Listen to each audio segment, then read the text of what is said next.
देखिए ये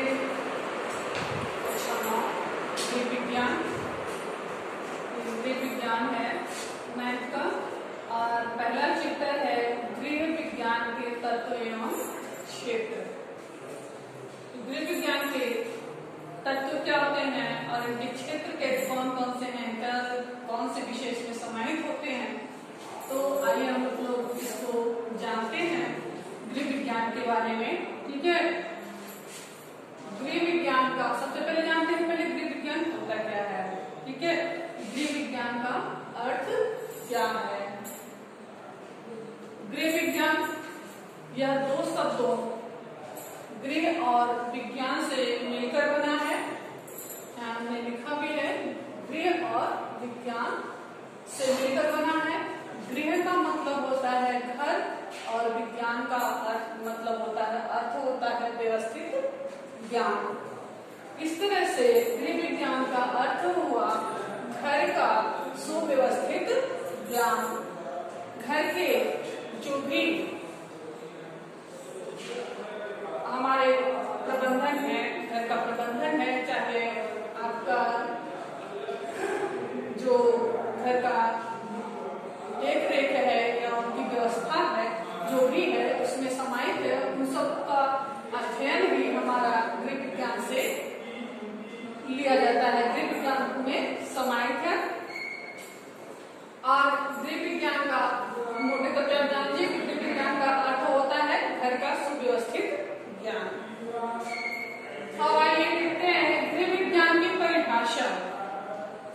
गृह विज्ञान का परिभाषा क्या है, इसका मुख्य अर्थ क्या होता है कि गृह विज्ञान की परिभाषा लेडी एविन ने दिया। लेडी एविन जो एक विद्यालय है दिल्ली में, गृह विज्ञान उन्होंने परिभाषा दिया है। गृह विज्ञान वह व्यवहारिक विज्ञान है जो अपने अध्ययनकर्ताओं को सफल पारिवारिक जीवन व्यतीत करने, सामाजिक तथा आर्थिक समस्याओं को हल करने और सुखमय जीवन यापन करने की दशाओं का ज्ञान कराता है। अब आता है आपका गृह विज्ञान के तत्व। गृह विज्ञान के तत्व क्या है कि घर पहला उसका मुख्य तत्व आता है। इसके गृह विज्ञान का तत्व मतलब कि घर जो गृह विज्ञान बना हुआ है इसमें क्या क्या जोड़ा गया है, इससे ये बना हुआ है। तो पहला है घर परिवार का बहुमुखी विकास।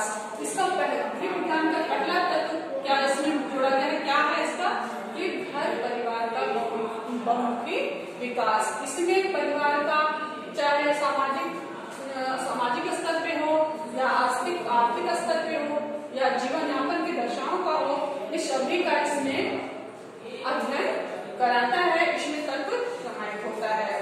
फिर आता है इसमें नियोजन। इसमें गृह विज्ञान के तत्व में दूसरा मुख्य रूप से जरूरी होता है नियोजन। नियोजन का मतलब होता है जैसे किसी भी कार्य को करने के लिए एक योजना या प्रारूप तैयार करना।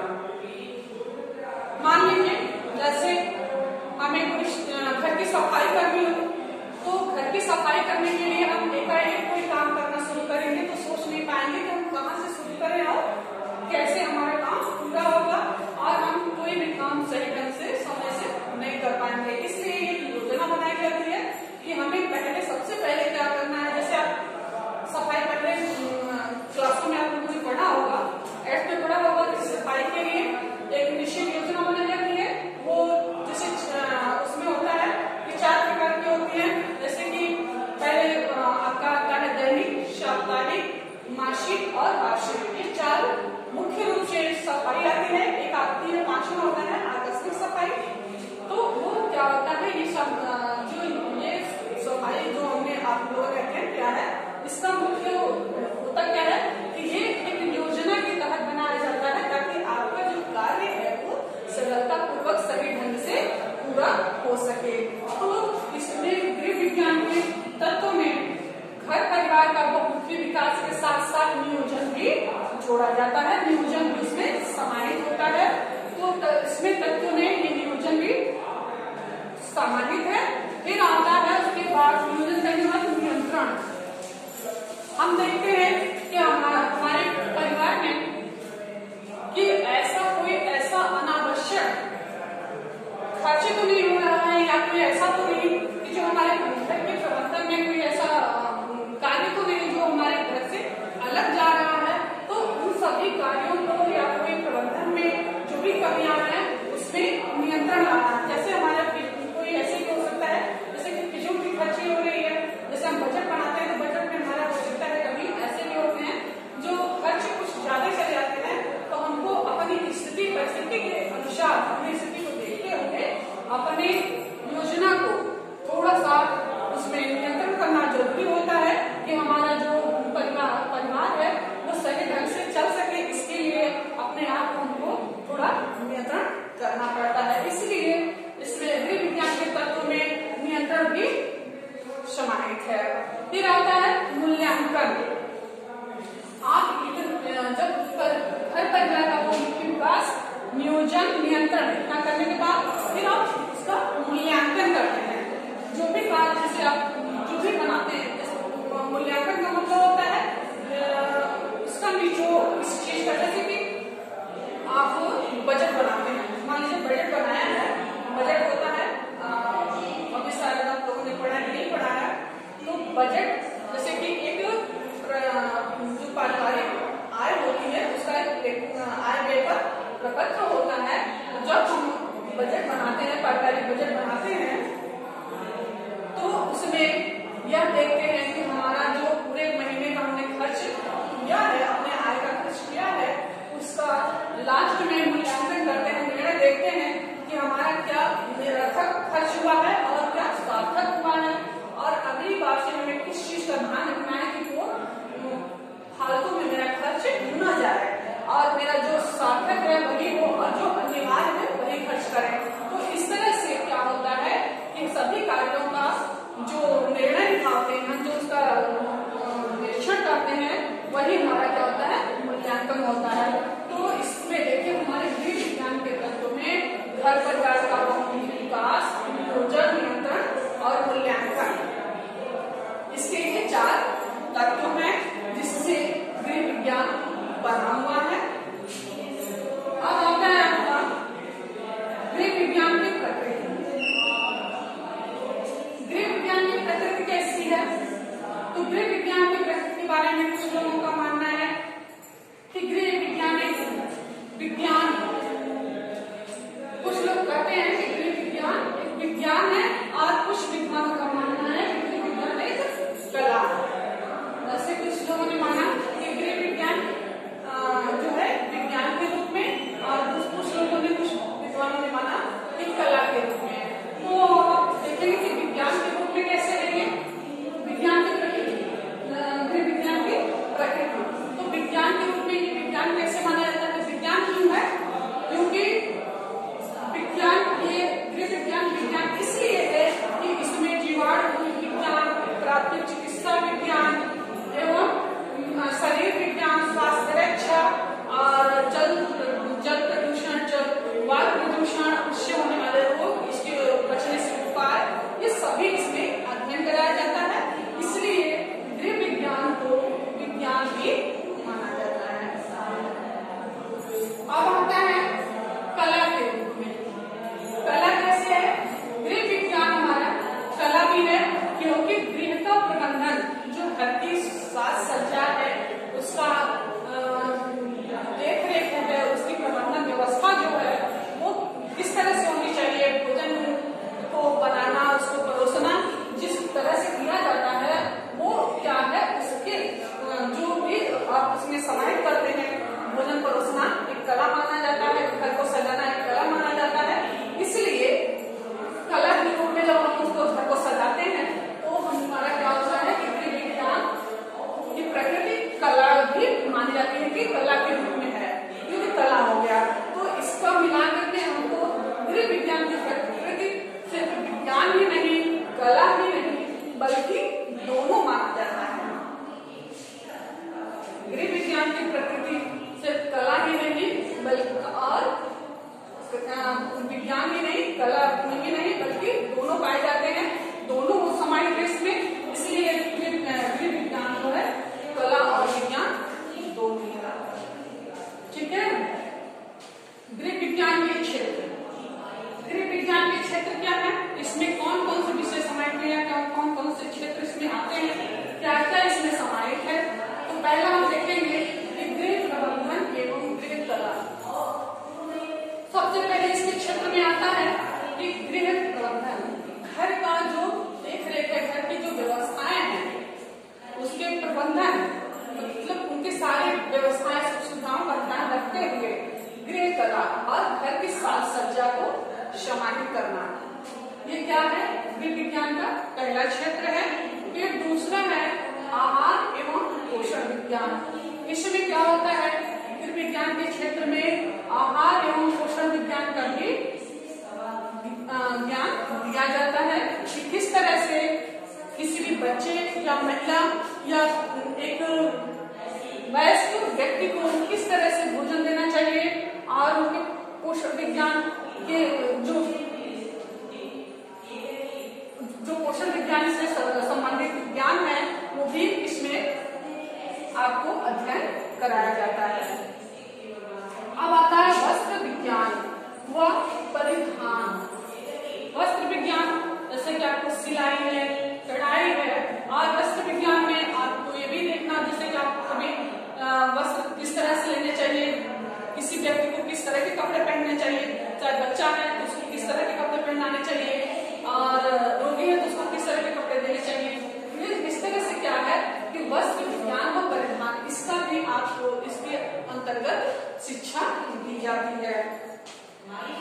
और अगला आता है शरीर विज्ञान एवं स्वास्थ्य रक्षा। आपको अपने शरीर से संबंधित सभी जानकारी और स्वास्थ्य के प्रति आपको जानकारी भी दी जाती है कि आप स्वस्थ कैसे रह सकते हैं, अपने स्वास्थ्य को कैसे सुरक्षित रख सकते हैं, अपने स्वास्थ्य से संबंधित और घर के अन्य लोगों का भी स्वास्थ्य का रक्षा कर सकते हैं। फिर है जीवाणु विज्ञान, इसके अंतर्गत आप जीवाणु विज्ञान का भी अध्ययन करते हैं। फिर आता है प्राथमिक चिकित्सा एवं गृह विज्ञान। तो प्राथमिक चिकित्सा आप लोग जानते हैं कि जो तुरंत चिकित्सा दी जाती है, जैसे घटना स्थल पर जो भी आप चिकित्सा देते हैं, जो भी उसका उपचार करते हैं वो प्राथमिक चिकित्सा कहलाता है। और प्राथमिक चिकित्सा या गृह विज्ञान तो घर से संबंधित सुव्यवस्थित ज्ञान। और फिर आता है आपका साथ मातृकला तथा शिशु कल्याण। तो इसमें आता है कि मातृकला के माता के कौन कौन से गुण होते हैं, कैसे उन्हें शिशु का देखरेख करना चाहिए, कैसे उनके स्वास्थ्य का ख्याल रखना चाहिए, ये सब भी इसमें आपको शिक्षा दी जाती है। ये इसके क्षेत्र है, गृह विज्ञान के क्षेत्र है। अब आता है गृह गणित। आपको घर में रह करके सिर्फ इतना ही नहीं कि आपने घर खाना बनाया और सबकी देख रेख की, इतना ही नहीं होता है, बल्कि इसमें गृह गणित का भी समावेश होता है। क्योंकि आप एक कुशल गृहिणी है, इसके लिए जरूरी है कि आप गृह गणित की भी जानकारी रखें, क्योंकि आपको बाहर जाना होता है, मार्केटिंग करना होता है। तो अगर आपको गृह गणित की जानकारी सही ढंग से नहीं होगी तो आप दुकानदार से लेन देन सही ढंग से आय व्यय नहीं कर पाएंगे। इसलिए जरूरी है कि गृह गणित भी आपको जानकारी हो, और गृह विज्ञान के क्षेत्र के अंतर्गत गृह गणित भी आता है। फिर है बाल विकास एवं पारिवारिक संवाद। इसमें आता है कि बाल विकास जो बच्चों का उनके शैशवावस्था, जन्म से लेकर शैशवावस्था, फिर बाल्यावस्था और किशोरावस्था, प्रौढ़ावस्था, ये जो सभी अवस्थाएं होती हैं, तो उनके बाल विकास में कौन कौन सी चीजों का ध्यान रखना चाहिए, कौन से बच्चे के विकास में क्या जरूरी होता है, उनके मन को, उनके ज्ञान को बढ़ाने के लिए किस तरह से हमें उनके साथ कार्य करना चाहिए, ये बाल विकास एवं पारिवारिक संबंध एवं पारिवारिक, जैसे कि आपके पारिवारिक संबंध, जैसे पिता का पुत्री के साथ और पिता का पुत्र के साथ, माता का पति के साथ और पति का पत्नी के साथ, और पिता का पुत्री और पुत्र के साथ क्या कर्तव्य होते हैं, क्या संबंध होते हैं, कैसे होते हैं, ये सभी जो है गृह विज्ञान के क्षेत्र के अंतर्गत जोड़े जाते हैं। ये सभी इसमें समाहित किए जाते हैं। तो ये हो गया आपका गृह विज्ञान के क्षेत्र। और अब हम आपको बताएंगे इसमें गृह विज्ञान का उद्देश्य एवं महत्व, कि गृह विज्ञान का मुख्य उद्देश्य क्या होता है। तो गृह विज्ञान का उद्देश्य है कि आपको समय की बचत, कि बालिकाओं को समय की बचत कराना सिखाए, कि वो अपने समय को किस तरह से कितने समय में अपने कार्य को अच्छे ढंग से कर सकती हैं, इसका भी उन्हें ज्ञान कराया जाए। ये गृह विज्ञान का उद्देश्य होता है। और फिर दूसरा है स्वास्थ्य एवं शरीर संबंधी ज्ञान अर्जित करने में सहायक। तो इसमें होता क्या है कि उन्हें स्वास्थ्य संबंधित ज्ञान भी अर्जित कराया जाता है। ये गृह विज्ञान का मुख्य उद्देश्य होता है। और आहार एवं पोषण संबंधी ज्ञान अर्जित कराने में सहायक, कि उन्हें आहार एवं पोषण संबंधी ज्ञान भी दिया जाए। और गृह विज्ञान का अगला उद्देश्य है आर्थिक नियोजन का ज्ञान अर्जन करने में सहायक, और क्रय विक्रय तथा मितव्ययिता का ज्ञान प्राप्त करना। क्रय विक्रय मतलब जो आप खरीदते हैं, जो भी सामान लेते हैं, उसका ध्यान रखिए कि वो सही है या नहीं सही है। जैसे आप मान लीजिए कपड़े खरीद रहे हैं, तो उसको कपड़े में देख रहे हैं कि बहुत सुंदर है, लेकिन उसके कपड़े पर भी ध्यान दें कि हाँ वो कैसा है, मजबूत है नहीं है, और टिकाऊ है कि नहीं, और अच्छी क्वालिटी का है कि नहीं। तो इसका भी ध्यान रखते हुए आप क्या करें कि क्रय विक्रय तथा मितव्ययिता का ख्याल रखें। क्रय विक्रय मतलब कि आय जो आप खरीदते हैं और उससे आप जो या उसमें जो आप पैसे धन खर्च करते हैं, उसमें मितव्ययिता का भी ख्याल रखें। मितव्ययिता कुछ लोग आम भाषा में तो कंजूसी करते हैं, लेकिन इसका मतलब ये नहीं होता है। मितव्ययिता होता है कि आप अच्छी सामान कम दाम में सही तरीके से, सही ढंग से, अच्छे दुकान, प्रतिष्ठित दुकान से और अच्छे क्वालिटी का सामान प्राप्त कर लें। ये होता है मितव्ययिता। अगला है मातृ कला एवं शिशु कल्याण का ज्ञान प्रदान करना। यह है गृह विज्ञान का मुख्य उद्देश्य। और वस्त्र तैयार करने तथा उनके रखरखाव में सहायक इसका मुख्य उद्देश्य है। और शारीरिक श्रम एवं सामाजिक कार्यों के प्रति रुचि जगाना, ये है गृह विज्ञान के मुख्य उद्देश्य। अब आता है गृह विज्ञान शिक्षा में गृह विज्ञान का महत्व। शिक्षा में जो हम पढ़ाई करते हैं उसमें गृह विज्ञान का क्या महत्व है। तो गृह विज्ञान में शिक्षा में गृह विज्ञान का महत्व पहला है कि कार्यों का वैज्ञानिक तरीके से संपादन करना। तो जो पढ़ी लिखी लड़कियां बालिकाएं होती हैं वो अपने कार्यों को सही ढंग से वैज्ञानिक तरीके से उसका संपादन करती हैं। और अगला है सीमित बजट में पर्याप्तता, कि उनकी सीमित बजट कम खर्च में भी वो अच्छी पर्याप्त मात्रा में अपने घर को अच्छे ढंग से चला पाती हैं। ये जो बालिकाएं पढ़ी लिखी होती हैं, जो पढ़ती हैं, गृह विज्ञान को पढ़ लेती हैं, वो सीमित बजट में ही अपने घर का व्यवस्था जो है अच्छे ढंग से चला पाती हैं। और समस्याओं का निराकरण, जो पढ़ी लिखी लड़कियां की जो गृह विज्ञान पढ़ी होती हैं, तो उनके सामने जब कोई समस्या आती है तो वो अच्छी तरीके से उसका निराकरण भी बड़े आसानी से, बड़े प्यार से उसको संभाल लेती हैं और उसका निराकरण कर लेती हैं। उसका सारा हल वो अच्छे ढंग से निकाल लेती हैं। तो ये है शिक्षा में गृह विज्ञान का महत्व। अब है आत्मनिर्भर आत्मनिर्भरता का विकास। शिक्षा, आपके गृह विज्ञान के अध्ययन से आपके अंदर शिक्षा क्या होता है, आत्मनिर्भरता का ज्ञान होता है। आत्मनिर्भर आप बन सकते हैं। जैसे कि आप सिलाई करके आत्मनिर्भर बन सकते हैं, पापड़ चिप्स बना करके सेल करके आप आत्मनिर्भर बन सकते हैं, या फिर आप किसी स्कूल में जाकर के पढ़ा करके या किसी भी तरह से, इसमें तमाम तरह से आप इसके इतने सारे क्षेत्र हैं कि इसमें से आप कोई भी कार्य करते हैं तो आप उसमें अपना जीविकोपार्जन कर सकती हैं। और है रोजगार के अवसर। अगर आप गृह विज्ञान पढ़े हैं, पर अच्छे से जानकारी ली है, तो आपको रोजगार तलाशने की जरूरत नहीं है। आपको अपने आप में ही रोजगार के अवसर प्राप्त हो सकते हैं। आपके रोजगार के अवसर मिल जाते हैं कि हमें क्या करना है, अपने लक्ष्य को आप ढूंढ लेते हैं। और है रहन सहन के अवसर को ऊंचा रखना। जब आप पढ़ी लिखी हैं तो आपका कम खर्च में भी जो भी व्यवस्था है, जो भी आपकी आय है, उसमें अपने रहन सहन को अच्छा और उच्च स्तर का बना सकती हैं। इससे क्या होता है, ये हमारा क्या है, इस शिक्षा में गृह विज्ञान का महत्व। तो शिक्षा में गृह विज्ञान का सबसे अधिक महत्व होता है कि शिक्षा, अगर बालिकाएं गृह विज्ञान का अध्ययन कर ले तो हर तरीके से वो स्वावलंबी और जीविकोपार्जन के साधन भी ढूंढ सकती हैं।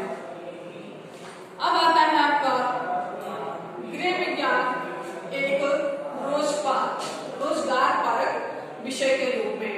तो कैसे ये रोजगार हमको दिला सकता है, या शिक्षा गृह विज्ञान के अंतर्गत हम किस तरह से रोजगार प्राप्त कर सकते हैं, किस तरह से इसके साधन हैं। तो आइए हम जानते हैं कि पहला है, इसमें अन्य व्यवसायों में, जैसे बहुत सारे ऐसे व्यवसाय हैं जो हम इसको अपना सकते हैं। जैसे पापड़ चिप्स बनाना है, भी इसके पहले पढ़ा, और सिलाई करके आप कर सकती हैं। तो ऐसे बहुत सारे हैं। फिर है आपका दूसरा, लेखिका तथा पत्रकार के रूप में। आप कोई लेखिका जैसे कुछ लिख करके आप दे सकती हैं, कुछ लेखिका के रूप में आप बन सकती हैं, अपने रोजगार ढूंढ सकती हैं, या पत्रकार बन सकती हैं आप। इसमें इसको कोई रोक नहीं सकता है, अगर आप उसमें जाना चाहती हैं तो। फिर है रेडियो और टीवी कलाकार के रूप में। आप रेडियो और टीवी कलाकार के रूप में भी उसमें जा सकती हैं। ये है आपके गृह